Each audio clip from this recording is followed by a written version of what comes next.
নমস্কাৰ, মই গণেশ দত্ত চপাই থিয়েটাৰ পৰিচালনা সমিতিৰ তৰফৰ পৰা সমূহ ৰাইজক আমি কেইটামান কথা জনাব বিচাৰিছোঁ যে আমি এইবাৰ আবাহন থিয়েটাৰ আমন্ত্ৰণ জনাইছোঁ আৰু আবাহন থিয়েটাৰে অহা 8, 9, 10 ডিচেম্বৰত চপাই নেহেৰু ময়দানত তিনি নিশা নাট প্ৰদৰ্শন কৰিব।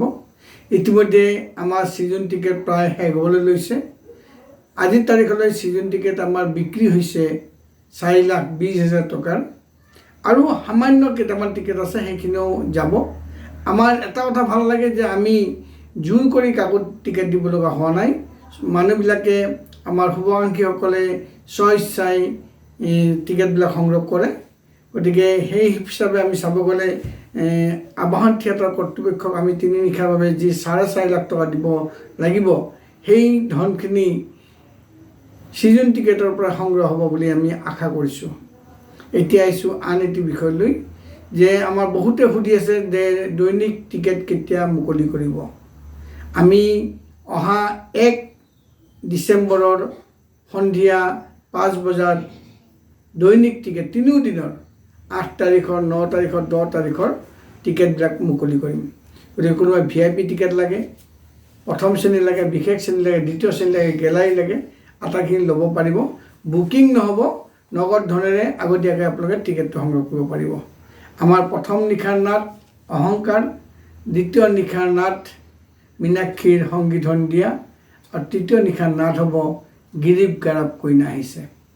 আমি জনাবলৈ ভাল পাইছোঁ যে আমাৰ চপাই থিয়েটাৰ পৰিচালনা সমিতিয়ে মাত্ৰ 11 বাৰ থিয়েটাৰ ভ্ৰাম্যমান থিয়েটাৰ আমন্ত্ৰণ কৰি প্ৰায় 24 লাখ টকা আমি ৰাহি কৰিবলৈ সক্ষম হৈছোঁ। আপোনালোকে শুনি ভাল পাব। এই 24 লাখ টকাৰ প্ৰায় 22 লাখ টকা ইতিমধ্যে আমাৰ বিভিন্ন ধৰণৰ উন্নয়নমূলক কামত আমি খৰচ কৰিছোঁ। শেহতীয়াভাৱে আমি এটা বিল্ডিং বনাইছোঁ, ছাদ ঢালাই বিল্ডিং এটা বনাইছোঁ। আপোনালোকে আহি মাজে চাবলৈ পাৰিব।